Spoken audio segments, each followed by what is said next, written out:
Welcome back, guys. This is Primus, and today I'm bringing you guys a Minecart Railyard 2.0, something that you guys have been asking for quite a while, and I know you guys want it, so here it is.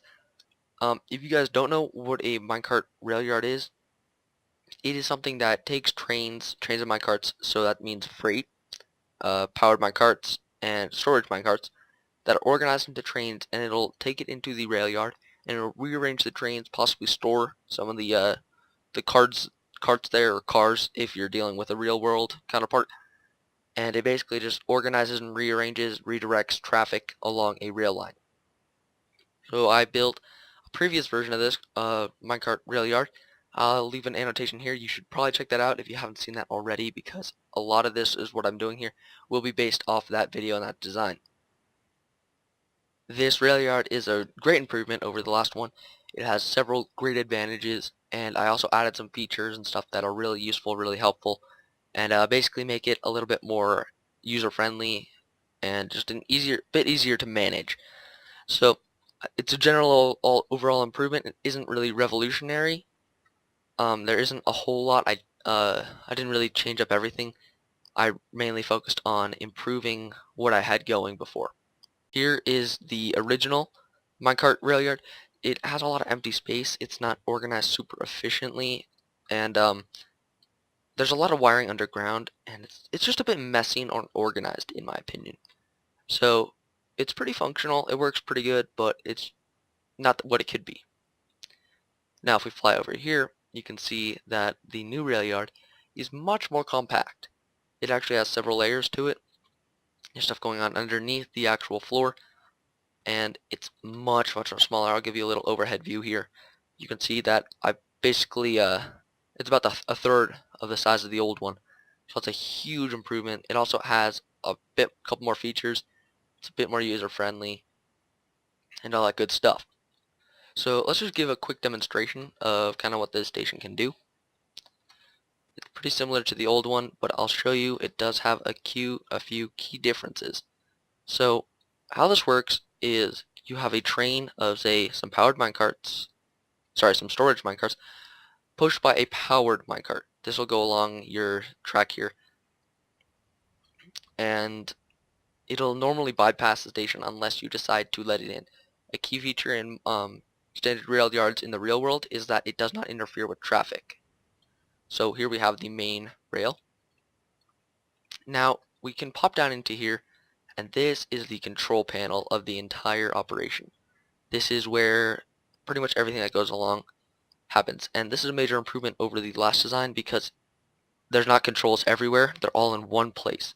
Before there was controls on the other side of the rail yard, over there or not. Now you just stand on this little room here and you have all the controls you need. So to say, let the train into the station so that we can process it, we flick this lever down. So as the train approaches, it will be diverted up into the train yard as we have flipped the switch here. Once it actually goes up, we can simply flick the switch again, and that rail piece will be changed back to normal, which means that any more trains that come along will simply go along the track and we won't be destroying the entire train system. Now what we have here is the action ped dispenser. From this we can decide how we want to rearrange our trains and what we want to do with them. So this can hold a total of 9 carts as said before. Now what happens is we have to select a place that we want the minecart to go. If we do not select a place, it will be put into the storage hopper and stored until we have a train or something to do with it. So I want to rearrange this train into 2 trains. So what we do is we have the track 1, or track 3, track 2, and track 1. These were in the old build, however they were over on the other side of the train yard. I've moved them right underneath us so we can see everything that's going on without moving from our control panel. What we do is say send the first one to track 3, push this button, and it'll send the minecart to track 3. There are 3 powered rails, this was also in the old one, that block the minecarts from leaving the station, or rail yard, I apologize. When we want to release them, we'll flick this lever, and the powered minecart will be allowed to come in and pick them up. Alright, let's send the next storage minecart to minecart track 2. So we'll unflick that, flick track 2. There we go. Let's send the next one to track 2 as well. Now, here is one of the major advantages. I cannot stress this enough how good this is of the new station. Before you'd have your window, it was actually a rail here. And the minecart, powered minecart, would actually go through that at times. That would mean that it could go in and jam up your system, do who knows what. But now there's no thing or no rail there, it won't move until we, picking up pieces here, until we hit the button. So to send the powered minecart to the powered minecart storage, this is the same as the old one. You simply hit the storage button and push the button, and it will be delivered up to the Pez dispenser for that. Now if say that we don't select a track and simply hit this button again, it will actually send the storage minecart all the way up into the storage dispenser where it can be stored in the rail yard until a train comes along that you want to put it on. So say a train comes at 1 o'clock and it has some diamonds in it, but you only want it to leave at 2 o'clock on another train that also has diamonds in it, and it's departing for a jewelry store. Now you can store it in the station, and when you hit this button, it'll actually go back into the action dispenser so you can deal with it again. Now say that we want to depart from the rail yard and send a train out. Now another useful feature of the train yard is that you can select which direction you want it to go in. We came in going west. We can either change that to continue to go west, or we can keep the lever up and it will go east, back from where we came. This is another couple number of features to also help you kind of rearrange your trains and make sure they're all going in the right place with the right materials. So let's say we want to depart. Let's send track 2 out. Now what we need to do is, let's actually send it east. So the opposite way of where we just came from. You can see that way, east. Now what we need to do is, here we have our powered minecarts. You simply push a button. Now here's another cool feature. We no longer have to walk over to the bay down there, the rail, in order to give the coal. We can give it to the coal to the powered minecart right here. And that's a huge improvement because it's very user-friendly. You don't have to go out of your way to give it coal. Another feature I added is, instead of having a default track, usually it would normally just go to track 3 if you did not select track 2 or track 1.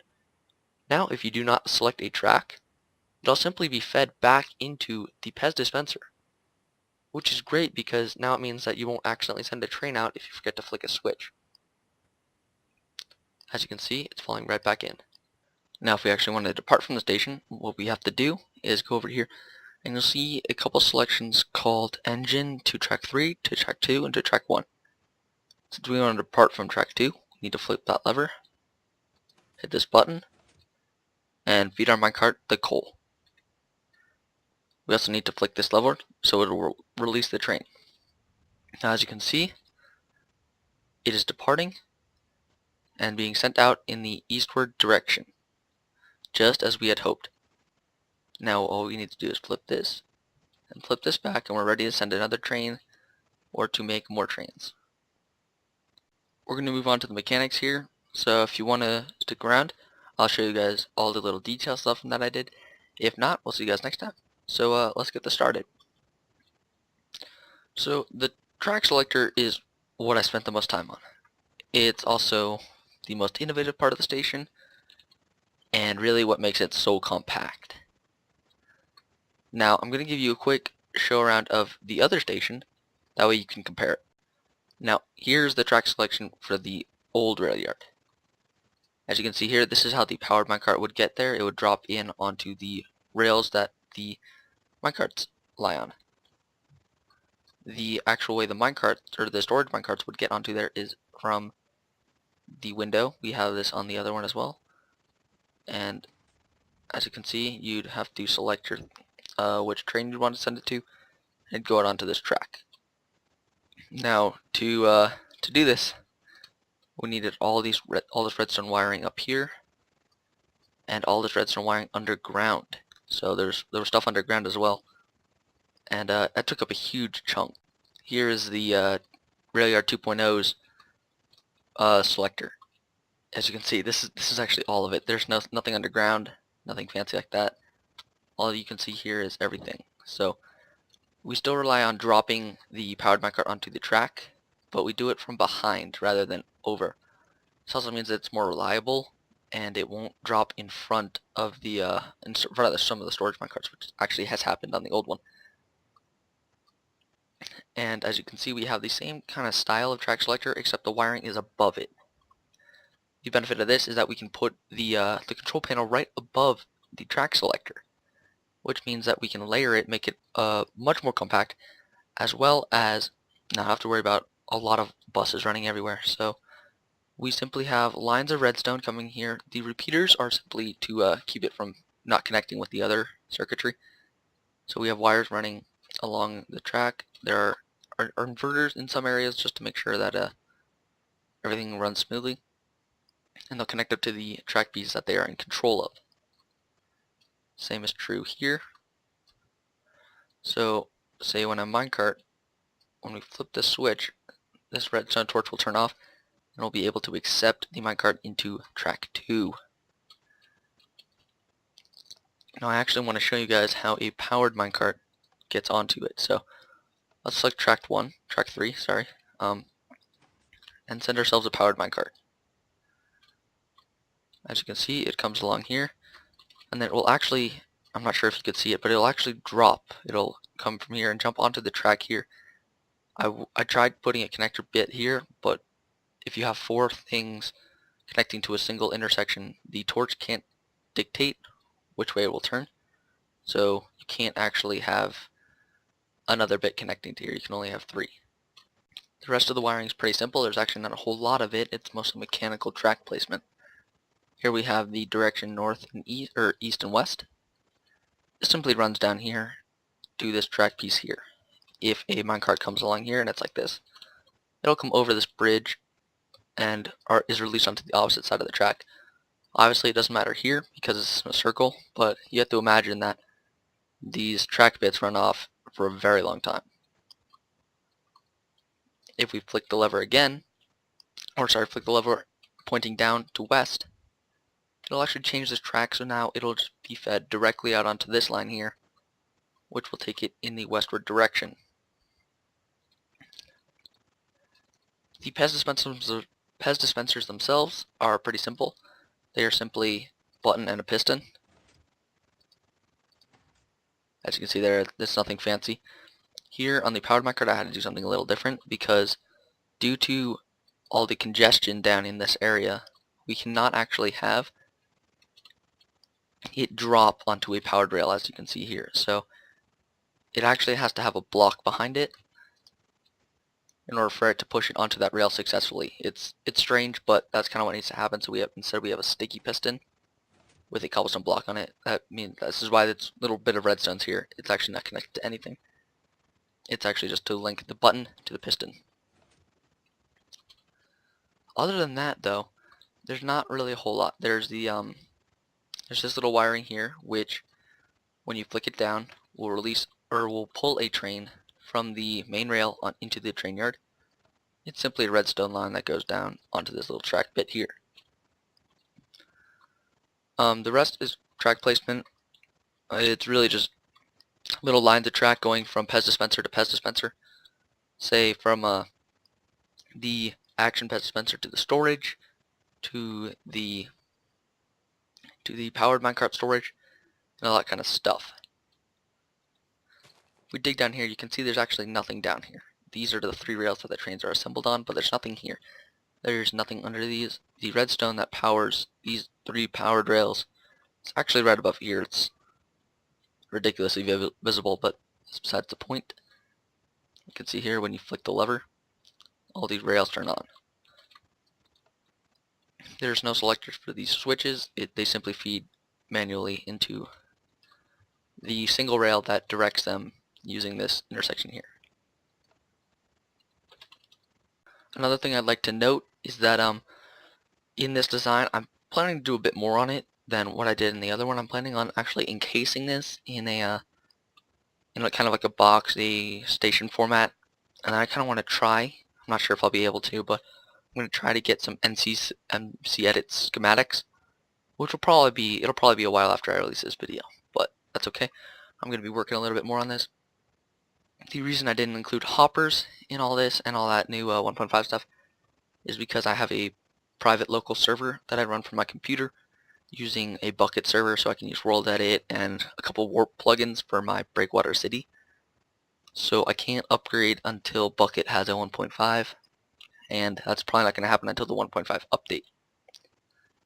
So we need to wait till then until I can mess around with the hoppers and stuff. I'm not sure there's a whole lot I can do with them, to be honest, in the station without creating a freight depot.